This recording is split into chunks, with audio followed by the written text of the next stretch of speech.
Welcome. You and I had a vigorous conversation in my office yesterday. You said at the time, nobody could have imagined what happened in Israel with this terror attack. I have to say I disagreed then and I disagree now.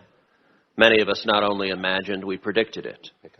You were a critical player in the Obama administration's campaign of appeasement with Iran. You played a pivotal role in flooding over $100 billion to the Iranian regime. The Biden administration has continued that policy, flooding nearly an additional $100 billion to the Iranian regime. That policy of appeasement, sending hundreds of billions of dollars to a theocratic, homicidal, genocidal maniac who leads chants of death to America and death to Israel, has proven catastrophic.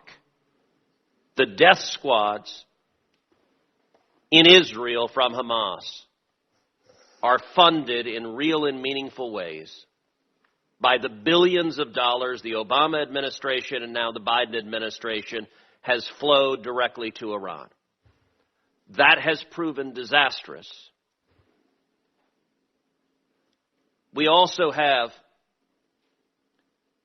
drones. As you know, today, the UN arms embargo on Iran expires. Today. Ironically, the day of your hearing. You were pivotal in advocating for UN Resolution 2231, the Iran deal, which is why the arms embargo is expiring today. On October 7th, Hamas used swarms of sophisticated drones in their October 7th attack. Do you believe the world is safer today because of 2231 and the expiration of the arms embargo, allowing Iran now to sell ballistic missiles and long-range drones? Senator, I think you would have to agree that the history of the U.S. engagement on JCPOA has changed substantially since I sat in this room. Do you think the world is better and safer with the arms embargo expired? But, Senator, if the U.S. was not...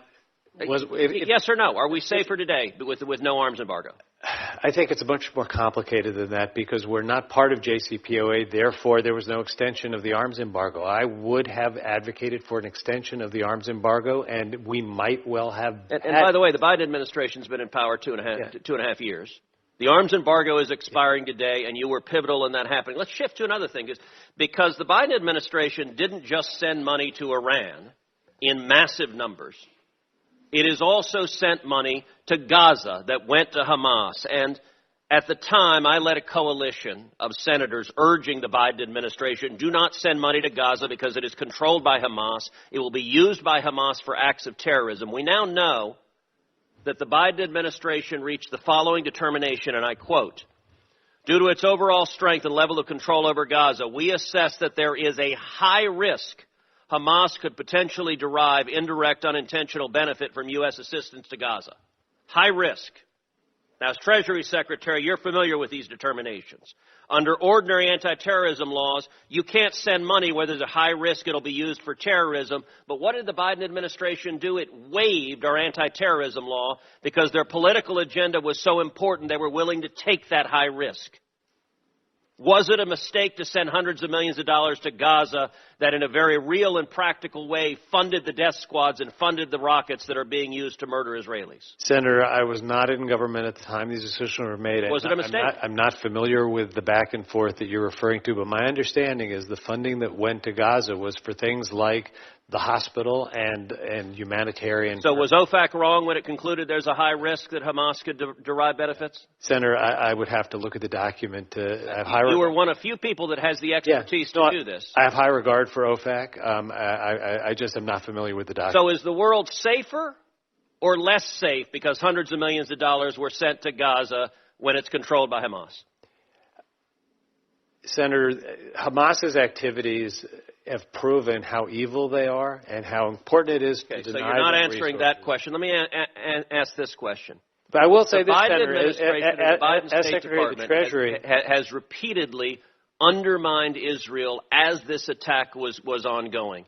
Within hours of the attack commencing, The State Department sent out a tweet from the Office of Palestinian Affairs, an office that would report to you if you're confirmed, that said, "We unequivocally condemn the attack of Hamas terrorists and the loss of life that is incurred. We urge all sides to refrain from violence and retaliatory attacks. Terror and violence solve nothing." Do you agree with this tweet that was sent by the Biden State Department? Senator,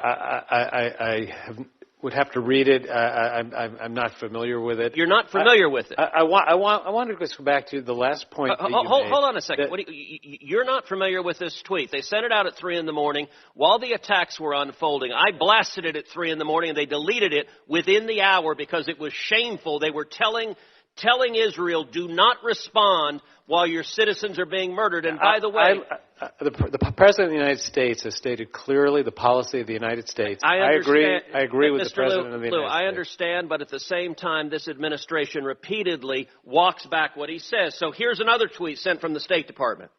Turkish Foreign Minister and I spoke, this is from Secretary Blinken, spoke further on Hamas's terrorist attack on Israel. I encourage Turkey's advocacy for a ceasefire and the release of all hostages held by Hamas immediately. Do you agree with this tweet from the Secretary of State calling for a ceasefire immediately after this attack began? I think the President and the Secretary of State have made clear that Israel has a right and a responsibility to defend itself. Do you agree with this tweet from the State Department? Senator, I can't respond to tweets that you're reading to me. Why, are you not familiar with it? I'm telling you, you haven't followed what the administration has said on this? By the way, they deleted this tweet as well. Day after day after day, this administration has systematically undermined Israel. And finally, you advocated for UN Resolution 2334, which declared much of Israel illegally occupied territory, including the Jewish quarter in Jerusalem and the Western Wall. Do you believe the Jewish quarter and the Western Wall are illegally occupied territory? Senator, I do not believe that it is illegally occupied territory. Then why did you support a UN resolution saying that it is?